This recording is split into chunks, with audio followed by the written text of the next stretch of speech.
Good morning. Thank you for joining us here today as we pink out Waterbury. I'm Amanda Nardiello, the Chief Development Officer for St. Mary's Hospital and Foundation.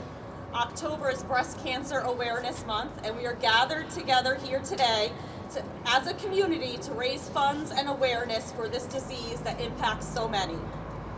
On behalf of St. Mary's Hospital Foundation Board of Directors, we are so thankful for Mayor O'Leary, his team, our community partners for helping us bring back Pink Out 2022 citywide. And while donations are still coming in, I'm proud to share that together, as of today, we have raised over $35,000. Yeah.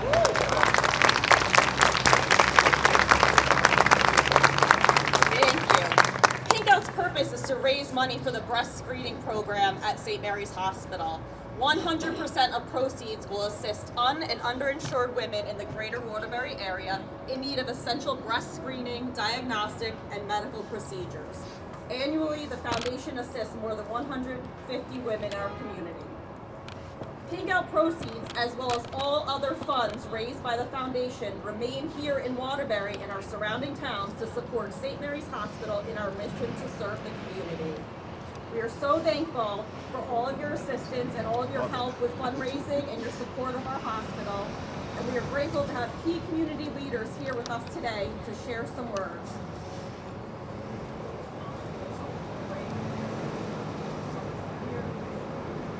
But then I would like to introduce Mayor O'Leary.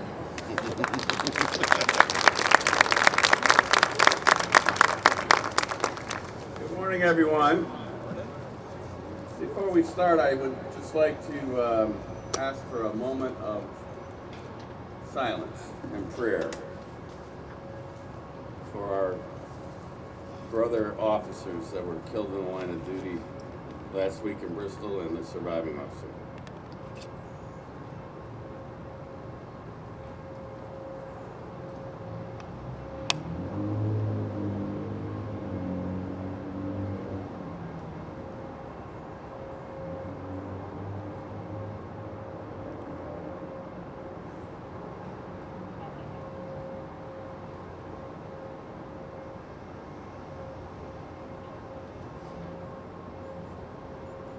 Thank you.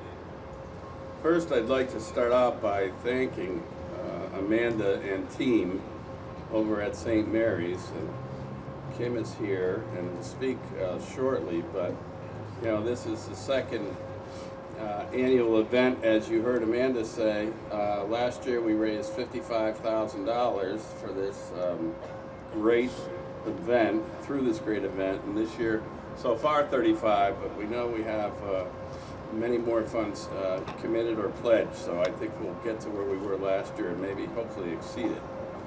I'd also like to acknowledge our fire chief, Terry Ballou, and our police chief, Fred Spagnolo, who are here, and they're the men and women of both departments. That's right, women. We have 2 women now in the Waterbury Fire Department. First time in 20 years. And I thank them for their leadership and such a great job done on this. Obviously, I mentioned Kim already, but other staff members at St. Mary's, including Brenda Carbone, Whitney Hubbs-Dion, Stephanie Valikas, Carolyn De Silva, and Shawana Edwards. Also, we're blessed to have right in front of me students from Holy Cross High School. Thank you, and how about a nice warm of applause for them. They're here with the president of the school, Dr. Tom Pellegrino, and obviously we have Dr. Ruffin from our Waterbury Public Schools is here, and our deputy superintendent who's sitting at the front of the class, Darren Schwartz. The city's excited, of course, to get behind a project that has grown consistently. That began actually 5 years ago. We declared our second annual citywide Pink Out this year. All municipal employees were invited to participate. Special thanks, as I mentioned, to the St. Mary's Foundation. We appreciate St. Mary's stepping in to ensure that individuals in our community have the resources to get in front of potential health risks, such as breast cancer, so that they can be treated. And this is no secret to any of you, but early detection early detection is key. And our folks and our residents, and not only in the city and the region, they deserve an opportunity to get the necessary screening. And we know that the statistics are alarming, that if you catch this disease early on, especially breast cancer and most other cancers, you're going to survive. So that's why today is so important. Special thanks this year, of course, between our collaboration between our firefighters and police officers who worked so hard to sell their famous and once again this year sold out pink t-shirts in support of St. Mary's Breast Screening Fund. And of course, all of this is an amazing collaboration with Waterbury Public Schools, Holy Cross High School, and we're really proud of it. So I'm really grateful to see all of you here this morning. We have a really good turnout. We were fighting ourselves whether to do this inside or out. I think the right decision was made. It's kind of beautiful out here today. I don't know about you guys, but I'm thinking about skipping out after this. But anyways, I'll turn it over to our next speaker. Thank you. Amen. Thank you. I'd like to introduce Dr. Verna Ruffin, Superintendent, Waterbury Public Schools. Thank you very much, and it is a pleasure being here this morning in recognition and in celebration of this event, which brings awareness and also supportive funds for a very worthy cause. It's critically important that women are aware and take the opportunity to have a mammogram. It's very important that we bring awareness to this disease that can be cured if caught in advance. And it's also a pleasure to know that Waterbury Public Schools has been actively involved and a strong supporter of this fundraiser. In addition, I want you to know that I've just left a room full of teachers and administrators who are receiving professional development from the Harvard Institute. We are at North End Middle School receiving this collective professional development, and you see a sea of pink in the room. So we're going to be taking photos and sharing them with you so that you will know that while we are represented here at City Hall, there is an entire school community that is in support and is showing that awareness today, all in pink. So thank you for all you do, and let's continue to bring awareness so that we can eliminate this disease forever. Thank you. Thank you. And I'd like to introduce Kim Kalajanian, the Chief Administrative Officer for St. Mary's Hospital. I'll just continue to echo our great appreciation and thanks for everyone being here today. I did want to introduce a few people. Shauna Edwards is out there in the crowd. She is St. Mary's Chief Nursing Officer, and I'm pleased that she's with us today. And up here on stage to your right, my left, is Dr. Visnain Karmali, our Chief Medical Officer at St. Mary's.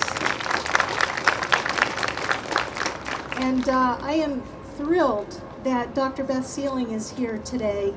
She is our chief in charge of our breast surgery program at St. Mary's Hospital, and she will follow me and impart some of her amazing wisdom in this field. So thank you, Dr. Sealing, for taking time out to be here today. So, for those of you that may not know, I just wanted to reiterate, our mission at St. Mary's is to serve in the spirit of the gospel as a compassionate and transforming healing presence in the communities that we serve. And the Waterbury community is our number one priority, and all of our patients within it. So this is our focus, this is why we're here. It's our purpose, it's our mission. As Amanda mentioned, our breast screening fund is especially geared towards those who are uninsured or underinsured. And that really emphasizes and stresses the importance of the mission work that we do here in the city of Waterbury. Our commitment to women's health has a lot of focus on state-of-the-art technology. And so it's important for you all to know and have confidence at St. Mary's, because we have the 3D tomosynthesis that is state-of-the-art for mammography. We have breast ultrasound and breast MRI for advanced diagnostics. And thanks to Dr. Seeling's leadership from a surgery standpoint, we have the 3D Mozart imaging technology that is used in our ORs by our breast surgeons to ensure when they are obtaining the specimens that we are doing our very best to get the whole picture and that whole story for that man or that woman that is going through that procedure. But the technology is there only to be guided by the skilled professionals, the physicians that we have captaining our breast health program. And I just wanted to talk about them for a minute so you have the name recognition and you know who is here in the community serving our patients. So it starts with diagnostic imaging, and our partner is Naugatuck Valley Radiology Associates. They're a team of radiologists with superb skills, and they are looking at those mammographies, those ultrasounds, those MRIs, and providing their interpretation.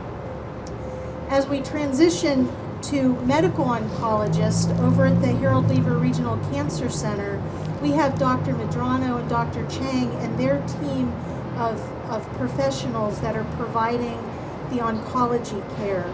There's also radiation oncology offered at the Harold Lever Regional Cancer Center that is a partnership between Waterbury Hospital and St. Mary's Hospital, and we are grateful and proud to be a part of that partnership.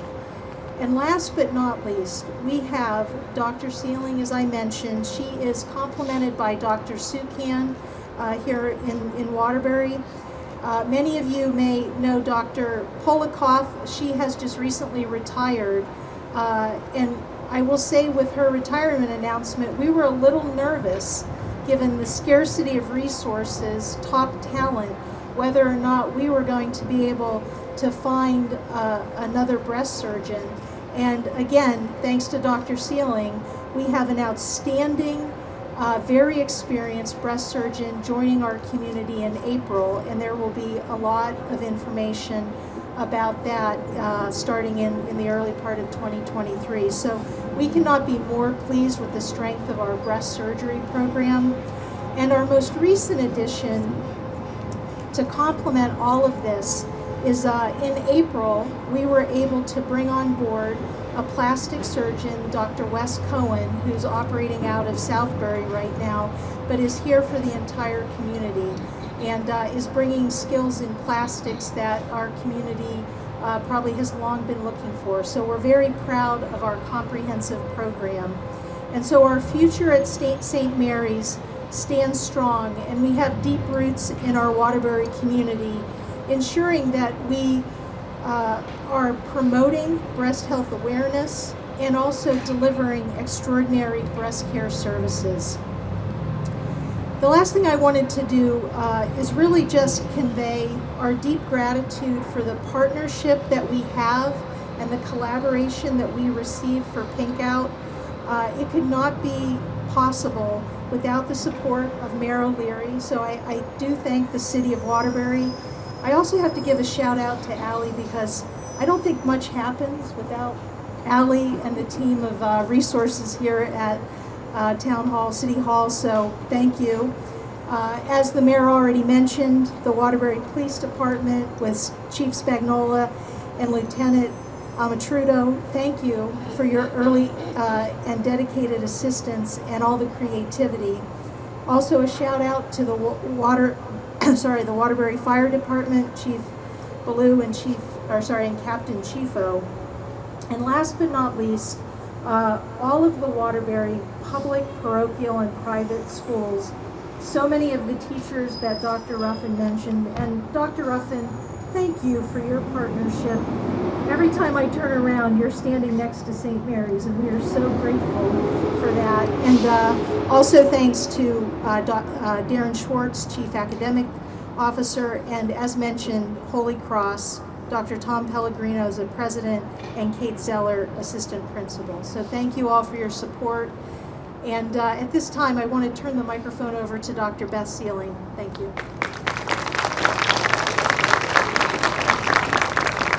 Okay. just had my numbers here in case I forget. So I just want to thank you for Waterbury, the city of Waterbury, for inviting me to say a few words today about breast cancer, because obviously, you know, I think that's very, very important. And it's cold. Back here we're cold, up there I think it's nice, so I'm going to be quick, I promise. But I just want to drop a few facts that I think are very important for people to understand. If you understand these facts, you understand the importance of screening for breast cancer. 1 in 8 women develop breast cancer. So if you think that's a lot of people, that's a lot of women, 1 in 8. Breast cancer is also the #1 cancer that will hit a woman. So our most common cancer is breast cancer. And breast cancer is the second leading cause of cancer death in women, second to lung cancer, which accounts for 23% of all cancer deaths. Also, in 2022, 188,000 women will be diagnosed with invasive breast cancer. Every invasive breast cancer can kill a patient. An additional 51,000 women will be diagnosed with non-invasive breast cancer, which of course can then turn into invasive breast cancer. So that's a grand total of 339,000 women this year alone in the United States diagnosed with breast cancer. And yes, that's a lot of people. And guess what? 2,700 men will be diagnosed with breast cancer this year. 27, is that right? Yeah, 2,710 men will be diagnosed. So we have to be sure that our men of our community understand that they can develop breast cancer, and if they have a mass, they should talk to their doctor, because the majority of men that I've diagnosed were in their doctor's office multiple times complaining about a lump, and it was felt to be something like gynecomastia or not cancer. So if a man feels a lump, contact a breast specialist. But I think the most important fact that we're driving home today is the fact that 65% of all women are diagnosed with breast cancer early. When it's localized, typically only the breast, women will have a 99% 5-year survival rate, okay, so it's survivable. But women are typically getting screened when it's identified early. And screening means that you're going to your doctor once a year for an exam. That can be your primary care physician or that can be your gynecologist, and I typically recommend that women start having screening at age 25. Screening imaging begins at age 40. For some it's younger, and you'll be alerted to that by your own physician, but at 40 years old you start imaging annually. Annually means every single year. Thanks to RU Dense, women who receive a mammogram and are deemed dense-breasted, those women also receive additional imaging such as an ultrasound, which helps detect cancers, because dense mammograms can hide little cancers or early cancers, so now we're getting additional imaging if our breasts are dense. So Nancy and Joe Capello are the founders of RU Dense, and that was an organization founded in Waterbury, Connecticut, so here as well. And I'm now on that board, and they're an amazing company as well that are advocates for us women with dense breasts. So the sad fact that I'll leave you with is that 530 men will die of breast cancer this year, and 44,000 women will die of breast cancer this year. And if we could just start detecting early in everybody, we'll have a much lower death rate from breast cancer. So my message is, if you're 40 years of age and older and you have not had a mammogram, you need to contact your doctor and get an order like right now. If you're over 40 or 40 or older and you're more than a year out from your last imaging, you need to contact your doctor today and get an order. If you can't get an order from a doctor, you don't have a doctor, call me. I don't care. I'll write it. And if you don't have insurance or are underinsured and you're not getting imaging because of financial reasons, contact the hospital. We never use all the breast fund. So we have the money to put uninsured and people who are in financial distress through a mammogram and get screened. So just call us. So call us, we'll get you screened. So early detection does save lives, that is the truth. So imaging, very, very important, and we're here to take care of you if you develop breast cancer, and most women do very, very well, but early detection is key. Thank you. Thank you, Dr. Singh, for all that you do. And I'd like to introduce Congresswoman Johanna Hayes. Thank you. I'm so happy to follow Dr. Sealing because my staff is over there cringing because they have a folder for me with all of these stats. And I said, that's not what I want to talk about. I want to talk about a couple things that the people in this community know all too well. When I took over the SOAR program at Kennedy High School, my very first year, I had a 9th grade freshman class where I realized very early on that something was going on. And what was going on was that I had 6 students in one class who had either lost a parent or had a parent being affected at that moment by breast cancer. We created a Relay for Life team. It became our mission at Kennedy High School. We raised hundreds of thousands of dollars to go towards breast cancer. But I say that to you because families are ripped apart. Kids are affected. Our entire community grieves over and over and over again, and I don't think people have a full appreciation for the intensity of that or how many families are directly affected. For me as a teacher to have in one class 6 students whose families had either lost someone, and at that very moment there were 2 families where their mothers had gotten a terminal diagnosis in one class. Kids can't learn when they're facing those types of things, and that is what's happening in our community. So I am very grateful and appreciative to St. Mary's Hospital for providing the resources and making sure that there are options and that people know where to go, because there are communities where the access to care will always be there, where second opinions will always be there, where they are getting regular screenings and mammograms and really have all of the information that they need. We have to make Waterbury one of those communities. The other thing I'll say, very specific to St. Mary's Hospital, and I'm glad I heard mention of the mission of St. Mary's Hospital, because I also worked at St. Mary's Hospital for almost 12 years, and no one was ever turned away. But in my time at St. Mary's Hospital, I can tell you one of the things I dreaded, and this was years ago, was getting sent to Xavier 3 to work, which was the oncology unit. The smell of that unit, the families, the hopelessness in people's faces, people were preparing to die. It shouldn't be like that, because the information is there and the screenings are there, and there are so many things if caught early that can be prevented. And there were so many people who I came in contact on that unit who literally by the time they found out, it was too late. We have a community that is engaging all of our resources and all of our capacity so that no one finds out too late. Another thing I heard as I'm standing here, so I don't even need that folder, was the mention of Dr. Sukan.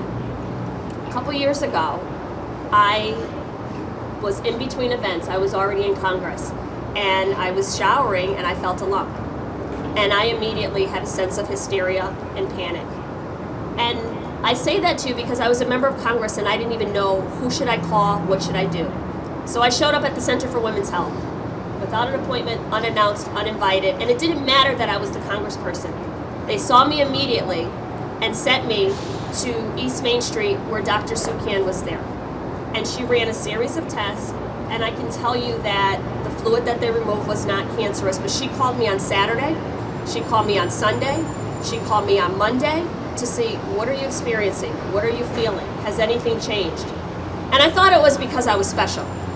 But then as I started talking to other people who had interactions with the oncology center and with St. Mary's and with this doctor in particular, they're like, no, she calls everyone.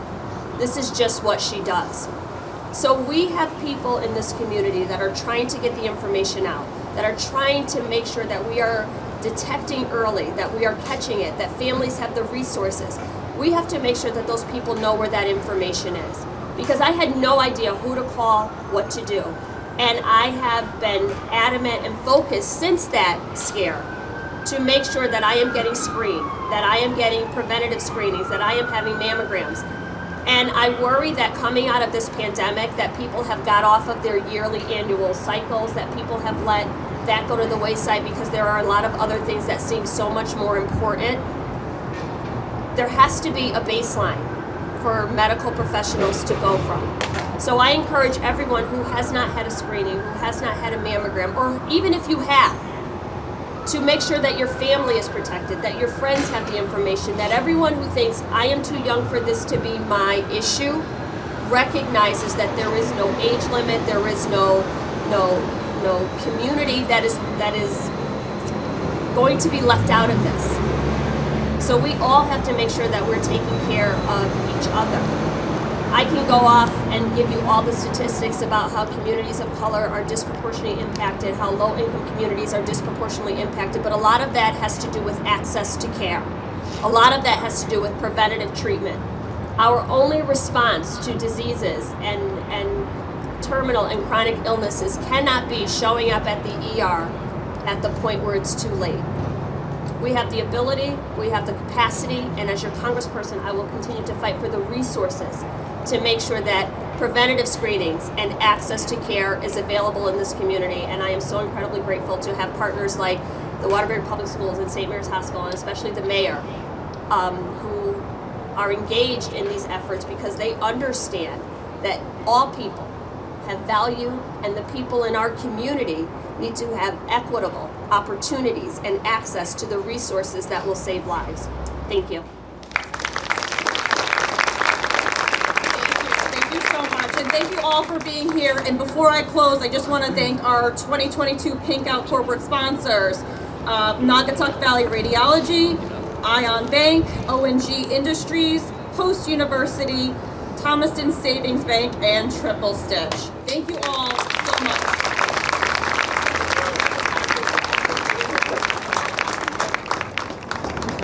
Oh, sure.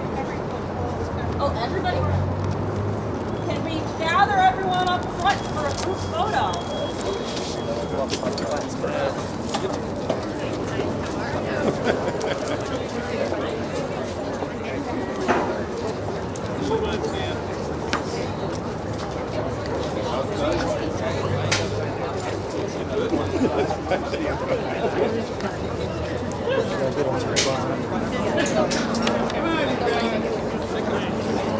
Gonna get up there?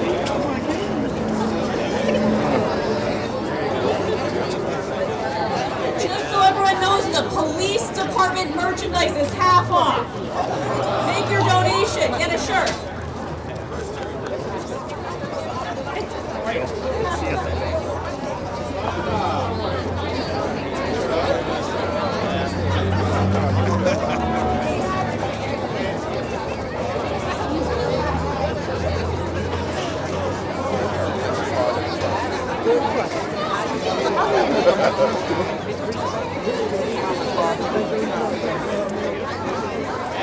Watch it.